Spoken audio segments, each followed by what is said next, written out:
Righto, we're back here in the shed, and I am going to start doing the suspension in the RX-7.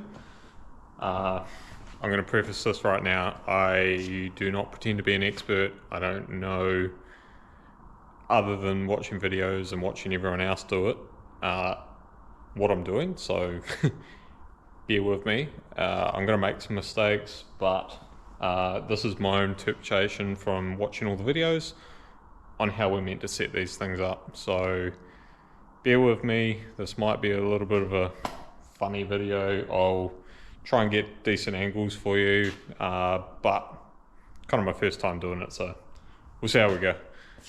We'll get it together and hopefully we'll be able to show you a few different bits and pieces. So I'm going to sort of time lapse this at the same time, time lapse from that in between all these videos, and I'll try and stop at points where it's like, oh, this is interesting, or maybe you need to know this. So we'll see how we go. Alright, so the first thing we've found, even before we've started, we'll pull all the wheels off. Caleb is around here helping me, so Caleb's going to be in the video as well. But the first thing we've found, obviously quite a loose spring here, and I don't know if you can see that, but it's got quite a bit of gap here, so you've probably got, say 20mm gap in there, and this washer has been crushed, so that's pretty cool. We'll have to replace that. And then on the other side, we have no gap. So no gap this side. It is uncaptive, but only by a little bit. And as you can see, the shock's not quite set up right, so we are going to endeavour to show you how to do this properly, hopefully, with my limited knowledge.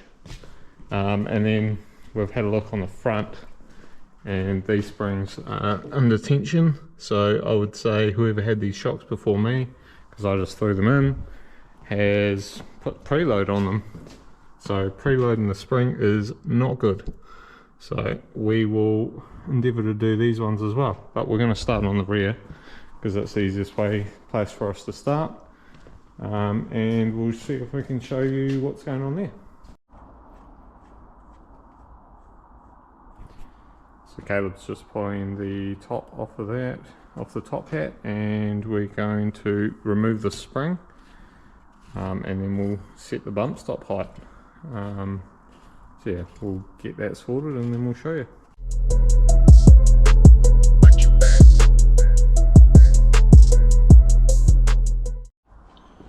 So Caleb's just pulled over the jack, and we've taken the spring off of the shock, and now we're going to jack it all the way up until it hits the bump stops, and by my judgment call, I reckon it's going to hit the chassis before it even gets anywhere near it. So what do you reckon, Caleb? Yeah, looking by the wear, I think yeah, it'll hit. I think we've got that. So we'll jack that up and then watch that. So if you just want to watch that as it comes up, right?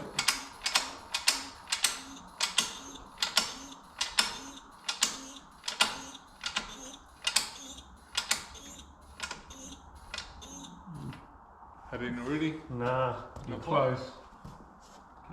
Too bloody dark.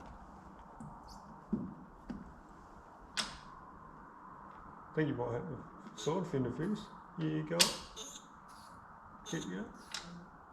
About there. You're hitting the fender. So as you can see, we will be scuffing the crap out of our fender. So it's probably what's happened to this. This has actually come up and chewed all of this out. Pretty good fitment though. Like, not bad. But as you can see, this is not what we want. We want to hit our bump stop before we even get anywhere near this guard. So you can see at the moment that is miles away. There's still a fair bit before we hit the bump stop. So what we're going to do now is the bottom collar on the shock is already loose, so we're going to drop it back down, wind that up till the bump stop is clearing all of the stuff, and that will be our bottom bump stop adjustment done. and then we can do the other side the same, make sure that they measure up the same, and then that should be our bottom one sorted, and then we'll put the spring back in it later on, once we've done the front as well, and then we will actually be able to set our ride height.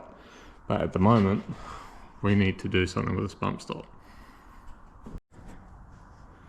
So we've sort of adjusted this so far, and now we've just got to check that nothing else is even close to being touching.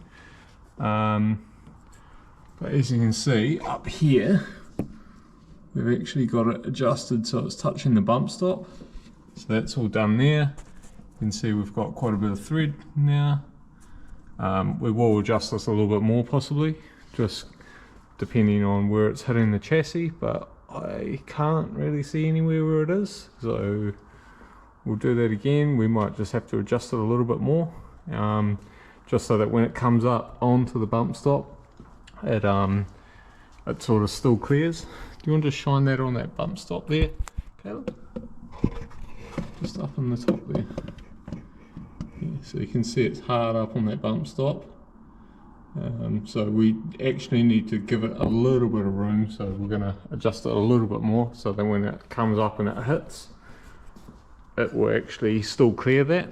As you can see, fitment's looking real good, but it's still pretty close to these guards, so I might just adjust it just a little bit more and then we should be good.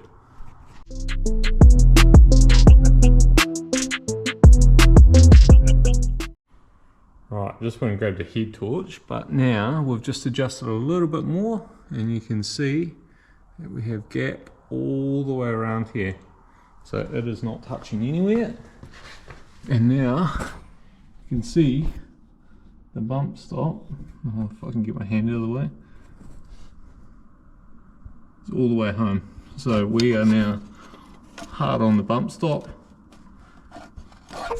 And we've got an adjustment here. I'm going to move out of the way so you can see our thread is adjusted on the bottom, not on the top, and then when we put our spring back in, that'll adjust the top one. So we will just snug that back down.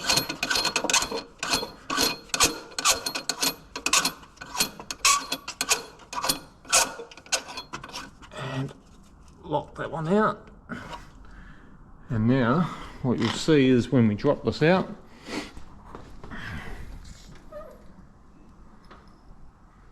we can see our full range of movement.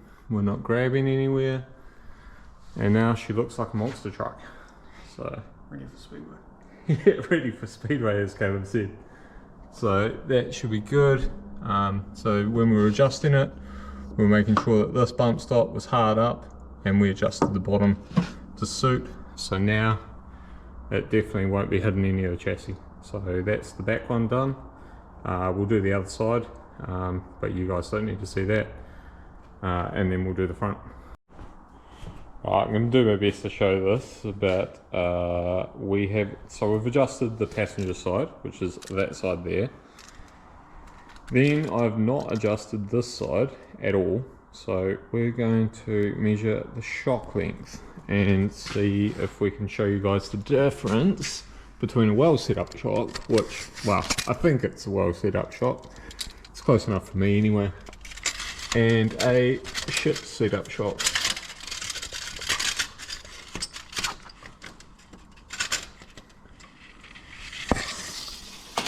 So I'm going to call that like 497 or 8. Yep, so 497 or 8, probably I can go 498. So that's that length. And this length is, I don't know if you'll be able to see that, but that's about 465.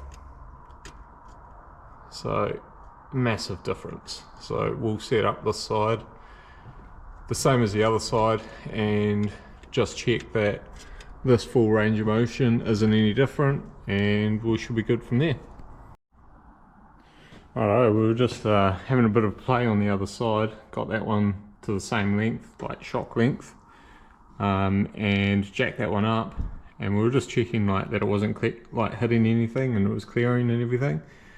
And then we decided that we might as well throw this jack under the actual arm and see if we can turn the wheel.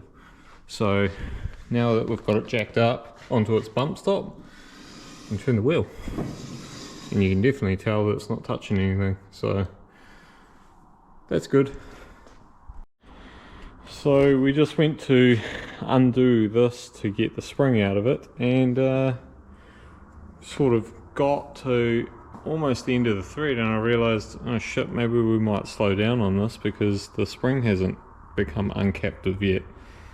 And in realizing so, this spring is under mega tension, so I'm going to now undo all of this, drop that down before I undo the top hat so it doesn't blow my head off. But yeah, this is what you do not do with race cars, so we'll show that soon, all pulled apart. But yeah, don't do this with your race car.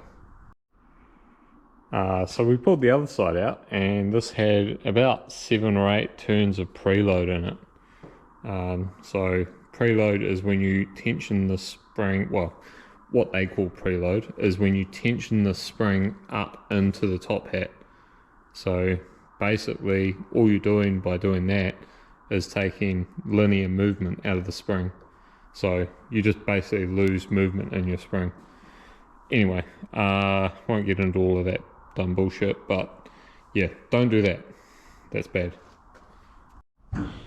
So now that we've got these shocks back in here, you can see, obviously on this one, the bump stop actually works a different way. It's actually a part of this dust boot, and that's sort of the bump stop. I don't really like that, but it's what these D2s have, so it'll do for now. And then the next thing we've got to do is drop the sway bar out, because otherwise we can't move each wheel independently.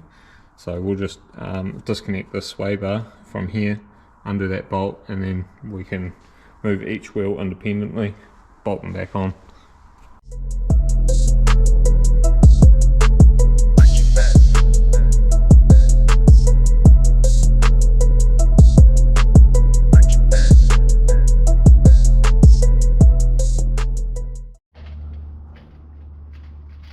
Right up on that purple thing there.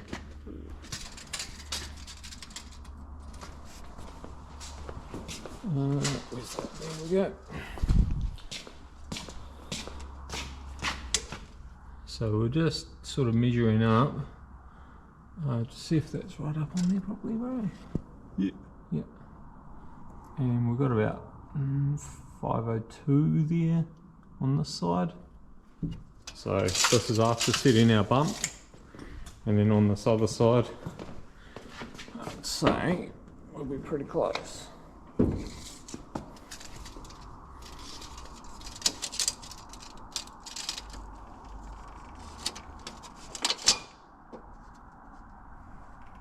We're a little bit off on that one, but it could be just the way we're holding the tape, but that one's 504. So about 2mm difference between the two. But yeah, other than that, we're looking pretty good tonight. We'll probably end the video here tonight. So we've got all of our bump stops set up, done all of that, checked all the clearances, and then tomorrow night we'll put the springs back in it and reset everything back up ride height wise, and that should be us done. Alright, we're out here night 2. Just sort of drop this down to see if it sits on its bump stops, which looks like it did.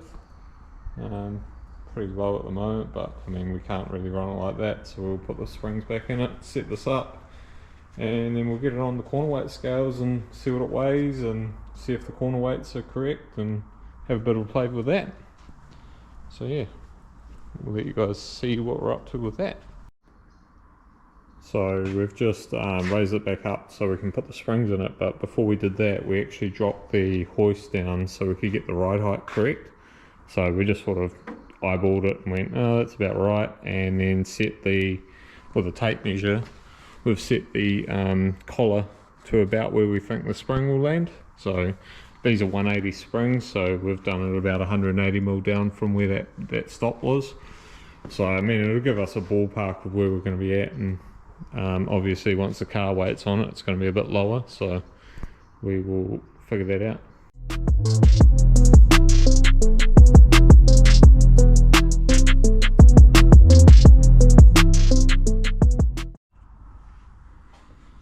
So now we've adjusted all these to get our ride height correct, hopefully, and then we've just done these up with the old hit it with a hammer trick. So those should be set, and then we should be able to drop this down and see our finished ride height. And hopefully we've got all the four corners right.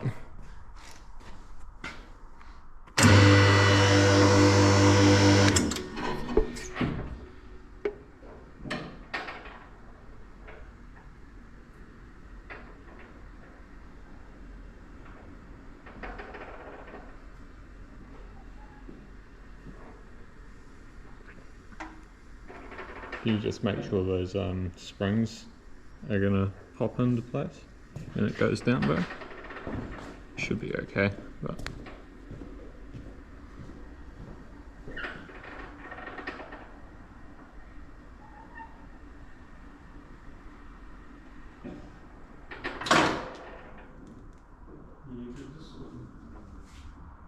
just check this side, bro.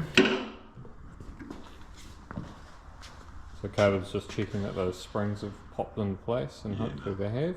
That's good. Cool. And then we'll just check the front. Make sure that's all good. Should looks like this one's good. That one's good. Right. Do some measuring now. I'm gonna see if that's should be around 650, I reckon. Close-ish. Yeah, a little over. It's not too bad.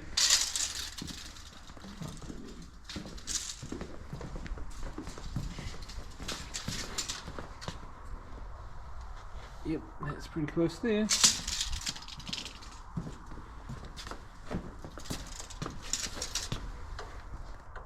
a little under on that one. Should be fine.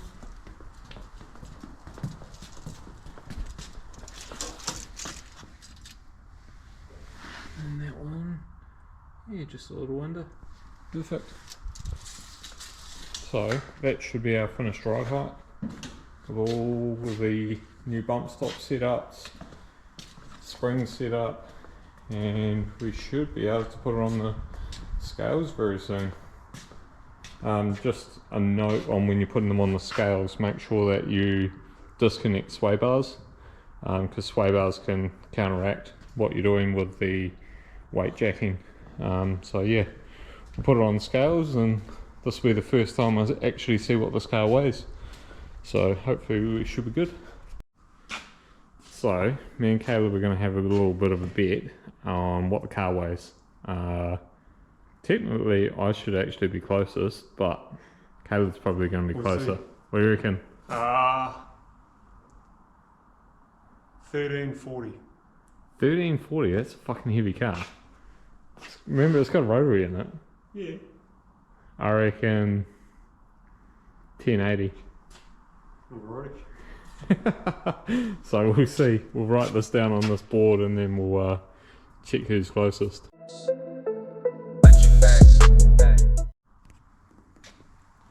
So we've just set it down on the scales. So rocked it back and forward a couple of times just to make sure that, you know, everything's sort of sitting where it needs to.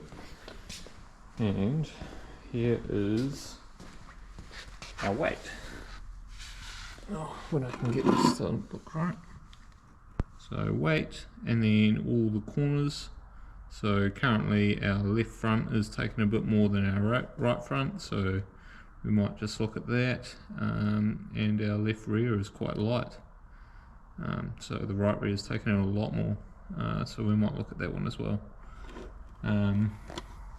That can just be, you know, without someone in the car, so we might just have a look with me in the car and see if we can get a decent scale on that one. And then, yeah, just move some things around to make it work, but I think we're pretty much fixed on that.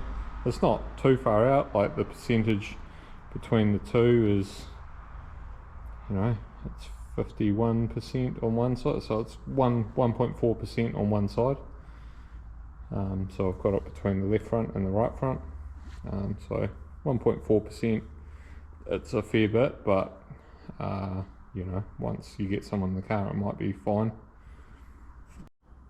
So I actually cooked that one just before. What I was looking at is actually the front to rear balance. So we've got 51% in the front, so I've got these two selected, so that means, you know, it's taking those two weights into consideration. So 51%, and then we just had a photo of me in the car, and this was like 50.8 or something like that. So almost a near 50-50 balance, which is pretty good for a car like this that's been built in a shed.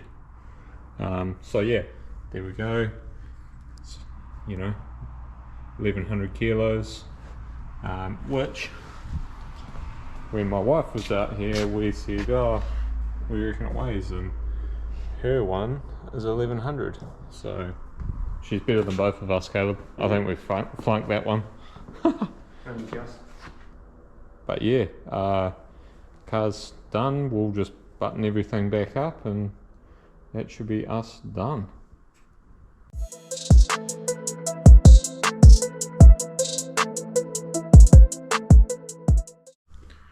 Right, so we're done here in the shed. Suspension is all done. As you can see, massive change in where we were and where we are now. So yeah, really good. Thank you, Caleb, for giving us a hand with that. It was good having another pair of hands to get this done.